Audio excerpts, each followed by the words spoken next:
Great job, Florida. I swear to God, I've been trying to sell that thing back to the Spanish for years and just no takers. Hard Rock Lunchbox.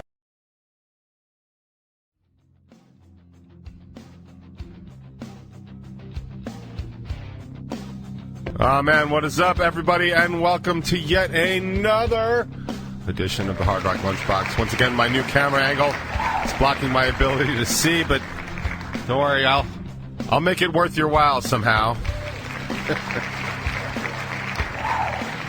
I'm just going to let you guys know right now, I am having a really rough day.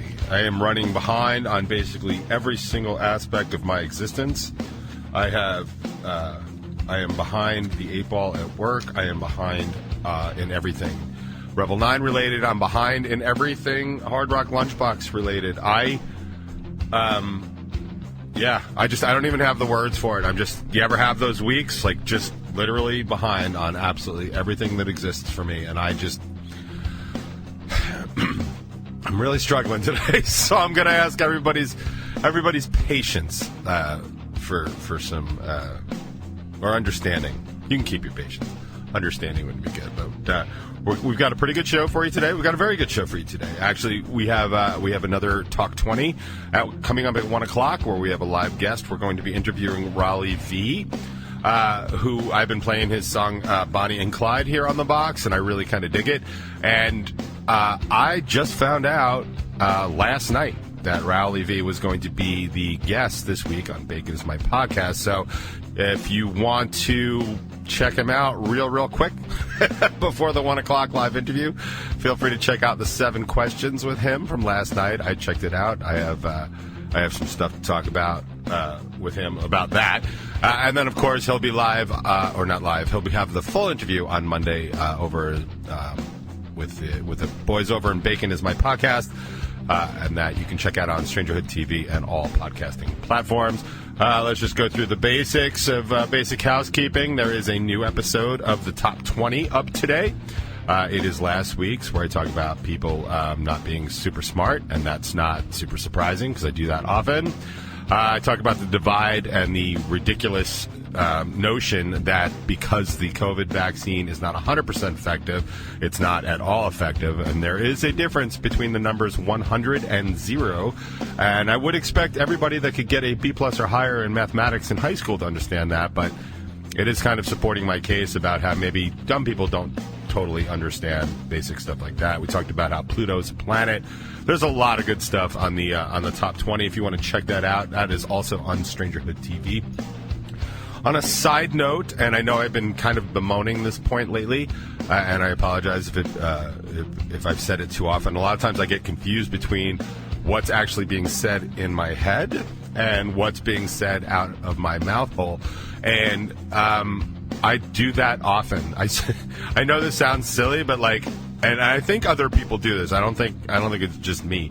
But I really do mean and think to tell people things so hard that my memory remembers it as if I had done it. And it's sad and pathetic in a way in this day and age where technology allows me to really just do it. But I will tell you, I am not on my phone all that often. I know people are always talking about the kind of the phone-demic that's going on, and I see it. I certainly see it in other people. I am not on my phone all that often. I think it's because I'm too busy. I honestly, because I will say, I think the last time I was bored, actually bored, I was at the doctor's office getting a follow-up for my kidney stones, and they were running about 45 minutes behind, and I was truly bored. But I will say I actually had a work call come in while I was there, so I was able to do a little bit of work. But I think that was the last time I kind of scrolled through anything. I mean, my Instagram feed at this point is pretty much all bands and animals, and it's mostly animals. I follow a lot of zoo Instagram. If you're not following the zoos on Instagram, you are missing out, my friend, because it is a great thing to check out. I see a lot of polar bears. I am really just totally crushing on the baby hippopotami I've been seeing at the Cincinnati Zoo. Do yourself a favor and check that out. You might not have known this before this particular moment in time, but baby hippopotami are the absolute cutest goddamn things on earth, and you can take that to the bank or the zoo. So I highly recommend doing that. But that's usually like how I kill the most time. But my point is that I'll have these thoughts and like I'm meaning to tell people stuff, and I thought I did, and then I don't, and I'm like, wait, didn't I tell you? And then I have the other thing where it's like, oh, I probably didn't tell this person this, let me tell them this. And it's like, oh yeah, you just told me that. It's like, god damn it, man. It's like, I need to be able to split the difference between not telling somebody something and telling that person 2 to 3 times the same thing. And I really haven't been able to do it. I don't know why I started talking about that, but I'm not on my phone all that much. I do try and get I remember, because I was talking about the top 20. So I don't know how often I've actually said this, but I really am at a place now where I'm considering winding that particular part of the Hard Rock Lunchbox down. It's not a great amount of trouble to post the top 20 every week, but it is time. It is, probably about a half hour from start to finish to be able to do it. Now I do most of the audio editing anyway because I post the Hard Rock Lunchbox, but the top 20 is a podcast. Very few people listen to it compared to the Hard Rock Lunchbox. I mean, the Hard Rock Lunchbox is a few hundred downloads every week, and the top 20 just isn't as much. I don't know why that is. I've looked into the stats, but it doesn't tell me the why. It just tells me like who, what, and where. And even when I check on Stranger TV, I mean, the top 20 is honestly averaging about 10 views per week, and that's not much, and it's not even good. You know what I mean? Like, it doesn't even make it look good. So I'm definitely considering just putting it on hiatus at least. And the fault, is really nobody's but mine. I mean, the reality of it is, most people that would watch the top 20 are people that just happen to miss the Hard Rock Lunchbox that week, and so they want to, kind of catch up on the show. But if you caught the Hard Rock Lunchbox, then why on earth would you want to see the top 20? Because, I mean, the only real difference is, like, me here, and you can see my facial and hand expressions, but, like, I have only, like, 6 or 7 of those, so kind of once you've seen them, you've seen them. Like, there's nothing new to see here, believe me. If I drop the 80 pounds, I'm looking to see, like, maybe I'll do a special top 20, so everybody be like, holy shit, look at that guy. I remember when he was twice the man he is today. Like, But yeah, see, if I drop that, you won't be able to get me see stuff. You won't be able to see me do stuff like, not that it adds to the show, but like people in the Hard Rock Lunchbox right now are like, oh my god, what did he do? And now you're gonna have to wait a week. So I don't know. It just doesn't necessarily seem so worth it, so worthwhile. And like I said, it's mainly my fault too, because the content isn't new because it exists on the box and it exists live here first every Thursday and stuff. There are a couple people I know that do watch it religiously because they can't hear the box, and so I may consider just keep doing it. But honestly, what I really need to do is promote it better, and I don't have the time to promote it. I haven't even watched the top 20 this week. I don't know when I'm going to get to it. I mean, a lot of times I just have a little bit of time, and to be perfectly honest, I'll opt to watch the 7 questions because it comes out the night before, and it's new content, and I always find the 7 questions pretty interesting. But I'm a little biased because I don't know if you know this, but I actually, oops, that's backwards. I won the award. I'm showing you the award, so you can see this next week. I won the award for Best 7 Questions segment on Bacon Is My Podcast. So I, not only do I like this segment because I think it's creative, but I do have to keep an eye on the competition for next year's. So yeah, usually if I only have a half hour, I will, listen to listen to 7 questions instead of the top 20. So even I'm not watching my own goddamn show, then that kind of is a problem. But like, as always, I'm interested in what you guys have to say. I'll check the chat afterwards. I'll check the chat for opinions, and of course you can always message me at hardrocklunchbox@gmail.com, and any critiques or anything like that, always over at Monty at cravingstrange.net, and we'll just keep doing that. But yeah, so I don't know how much longer I'm going to be doing the top 20 and posting it. If people aren't, like, I'm not going to keep making like liver and onion sandwiches if people don't want to eat them, you know what I mean? Like, if this was like a New York City dog with sauerkraut, onions, and mustard, like, I think I'd be getting more than 10 views, but I don't know. People are pretty finicky these days. Oh, speaking of which, and the way people are these days, this is just a public service announcement. There is a blood shortage going on right now. People are not going to blood centers because of COVID for obvious reasons, namely COVID.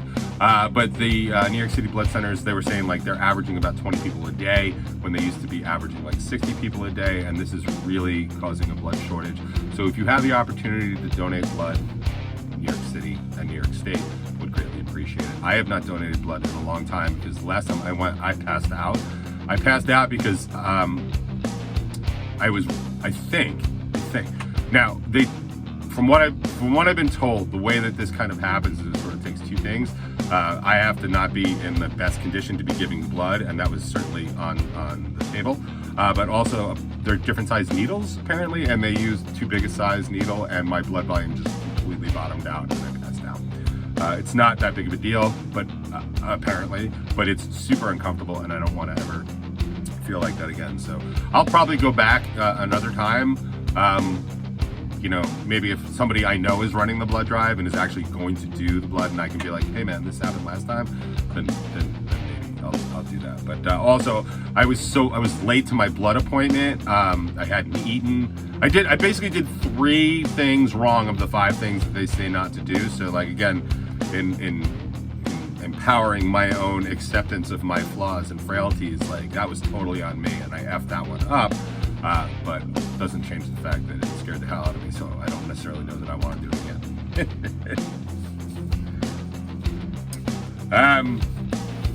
Just a couple quick things. Like I said, at 1 o'clock we're going to have Rauli V.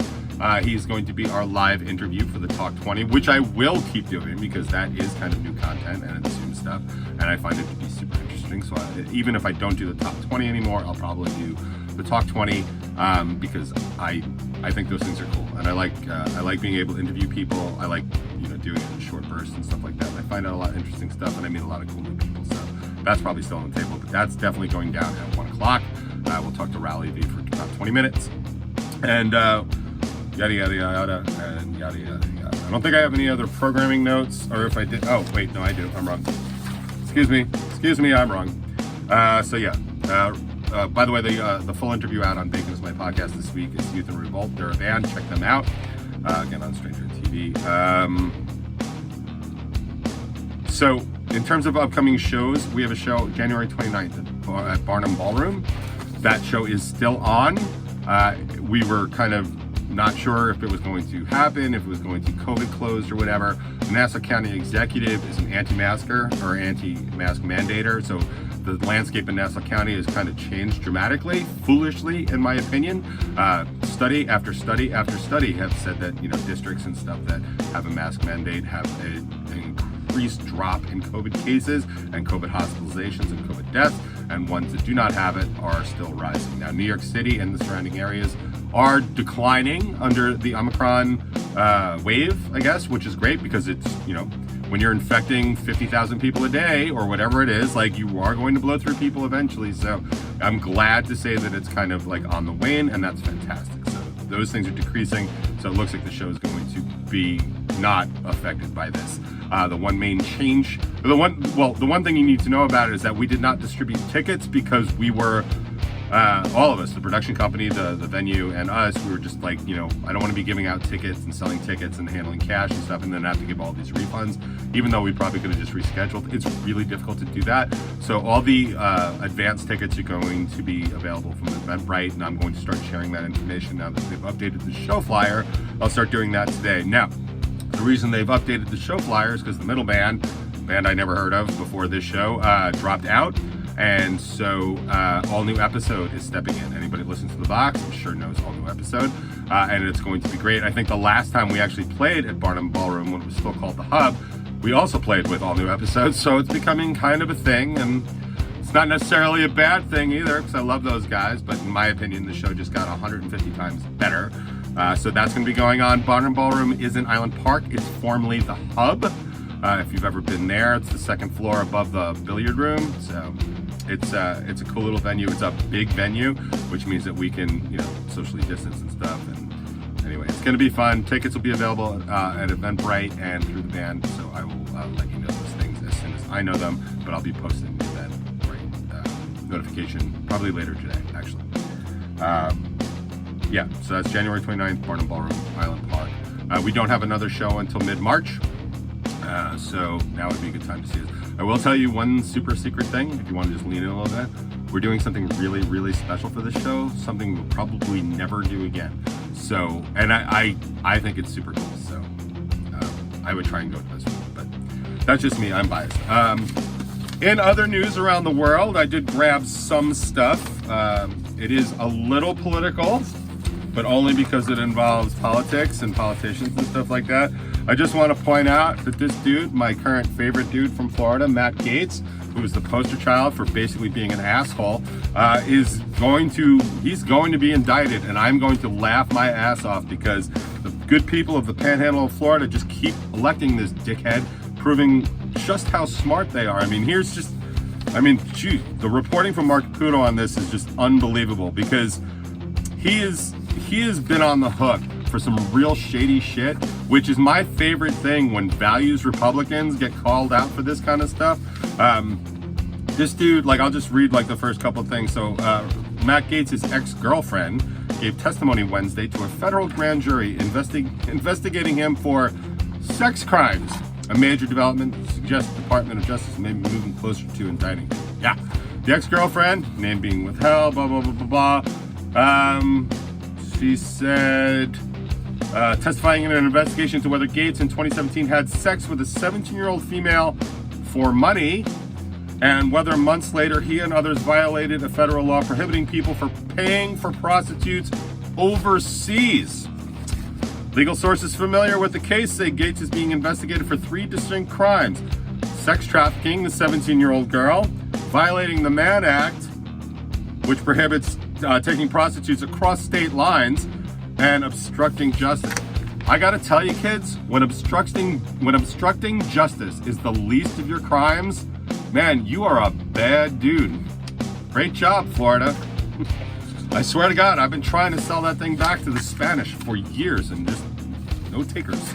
No takers at all. But really quickly, I do want to get to something because it's been in the news a lot lately.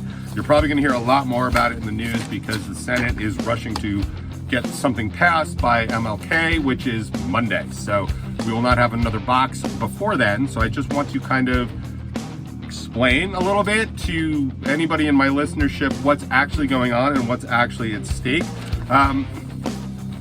The Senate right now is divided over something that's basically boils down to federal election law, right? That's basically what it comes down to. A brief history of all of this: the states have the right to set their elections and the standards for which their elections are held, unless it violates parts of the United States Constitution. I've said this before.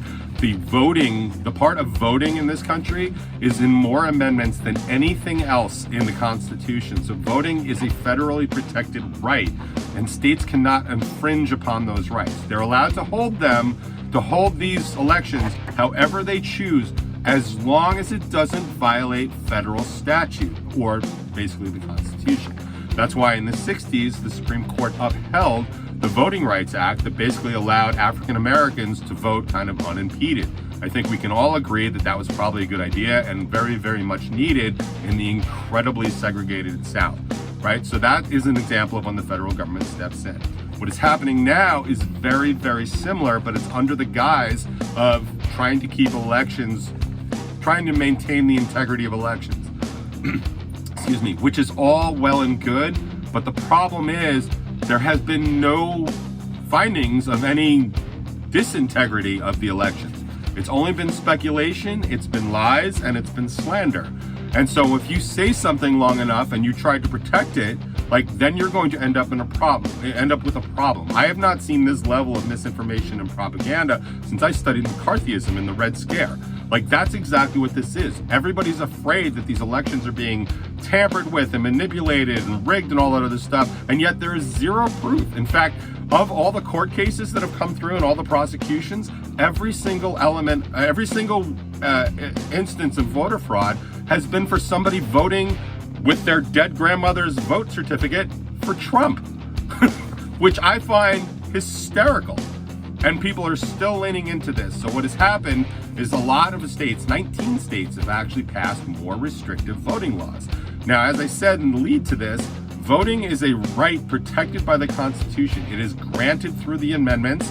It's in the Constitution itself. It was given to white property holders, basically men, and then eventually was given to women, or actually given to African American men first, and then given to women, and then it was given to 18-year-olds to give them the right to vote, setting all that other stuff. So there's a lot of vague in what you can and can't do in the states, but there's a lot of absolute in what you really can't do in the states. And some of these voting laws are now restricting some of those rights, and that's why the Senate is trying to step in. The problem is that the Republicans in the Senate, all 50 of them, have said we're not going to vote for any of these federal laws, no overreach and all that other stuff. That is a load of shit. That is complete bias, because Republicans know, and everybody knows, that the lower the vote turnout is, the better Republicans do. It's not an opinion, it's not bias, it just is what it is. And honestly, at this point, I've already resigned myself to the fact that I don't think I'm going to see another Democratic administration in my entire lifetime. And I'm not pitching for that. I'm not saying we should try and get that. The Biden administration is doing an okay job. They really should have done a better job. I think Bernie would have done a better job. That's just my opinion. But before anybody thinks I'm just stomping to get Democrats in office, I'm not. At this point, I could care less. I really could care less. Couldn't care less. I could not care less if Democrats are elected or not. I really don't care. But what I don't like is lies and bullshit and misinformation. So that's why I'm basically doing this. So I just want to read very quickly, because I am running out of time, because I am a dummy. So the Republicans aren't going to vote for it. So the Democrats are trying to change the rules in the Senate to get rid of the filibuster. I think that's a bad idea. Although I do understand, in such a partisan world on either side, the majority should really be able to do what they want to do. But the Senate wasn't written that way, and it wasn't set up that way. And yes, everyone's abusing the filibuster, and I'm for all kinds of amendments to the filibuster. Like they changed the rules that the filibuster used to have to be a constant thing, that somebody had to be standing on the Senate floor and talking and stuff. They got rid of that. So don't listen to anybody that's telling you, like, they never changed the rules of the Senate. They change the rules of the Senate all the time. So don't think it's like that big of a deal. They can. Filibuster, however, I do think is important to protect the minority, and I actually oppose the Democrats trying to rework that just to get this election stuff through. But the Republicans in this particular area are being so disingenuous that it's almost on the border of disgusting, because it is absolutely violating constitutional rights, as anybody that read the Constitution and understands the amendments can tell you. So I just want to say real quickly what they're actually pushing for. The main thing that they're looking for right now is the Freedom to Vote Act. And it says here, the Freedom to Vote Act would create a set of standards for federal elections to ensure that votes have similar access to the ballot box across the country. These are federal elections, not states. States can still do whatever they want for their state elections. Federal government has no say on that. These are for federal elections. So states, and this is basically it. This is simple stuff. States are required to offer a minimum number of days of early voting and the ability to vote by mail for any reason. Some of the recently enacted restrictions have limited early voting hours and days. Also, if states choose to require voter ID, they're not opposed to voter ID, but if they choose to require voter ID, the bill would create a national standard of acceptable forms. The standard would also allow a wider range of identifying documents and electronic copies than some states with strict voter ID laws now permit. Now, I know everyone's like, why doesn't everybody just give them their driver's license? I will tell you why. Because a lot of young people and a lot of African American people do not have driver's licenses. They don't have cars. They live in the city. They don't need to pay $100 every year for a document they never use. There should be a standard, some other thing. And also, here's the best part. You can't require something to vote that costs money. That's called a poll tax, and it's explicitly not allowed in the Constitution. So anybody, please spare me. Everyone's got a driver's license, because they don't. Most white Republicans have a driver's license. Most minorities and kids do not. That's a fact. Look it up. Argue with whoever you want, but me, because I don't want to hear it. The bill would also make Election Day a national holiday, which it should be. It is in most other countries, which advocates say would make it easier for people to vote. Others have warned that it would again disproportionately make it harder for shift workers and those with childcare concerns to cast ballots. That's all true. And then to crack down on long lines, the bill would require states to keep voting lines to 30 minutes or less. You'll see in a lot of contested Republican areas, you'll see those voting lines that are like 4 to 8 hours long. Now, everybody will tell you, when I vote, it was only 15 minutes. Yeah, man, where you vote, it doesn't matter. Where it matters is where the lines are 8 hours long, because Republicans are trying to keep people from voting. Because the less people vote, say it with me, the better Republicans do. Yeah. And also it would create or increase penalties for intimidating or deceiving voters. Yeah. Would also allow ex-felons to be reinstated on their voter rolls. I know a lot of people are against that. I have no idea why that is. If you're a felon and you've done your time, you come out, you've done your time. You're still an American citizen. If you're paying taxes as an ex-felon, you get to vote.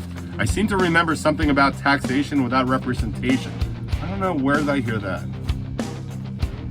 Anyway, I've talked way too goddamn long, and I'm sorry about that, and I'm sorry if I'm babbling and all that other stuff, but I've got to get some music going, and I've got to prep for Rauli V. I don't have time for this kind of nonsense. I have a huge celebrity coming out, and that's just the way we're going to do it. But in the meantime, if I can just get out of my head with a little help from Jeremy and Day to Remember, I'll just do that.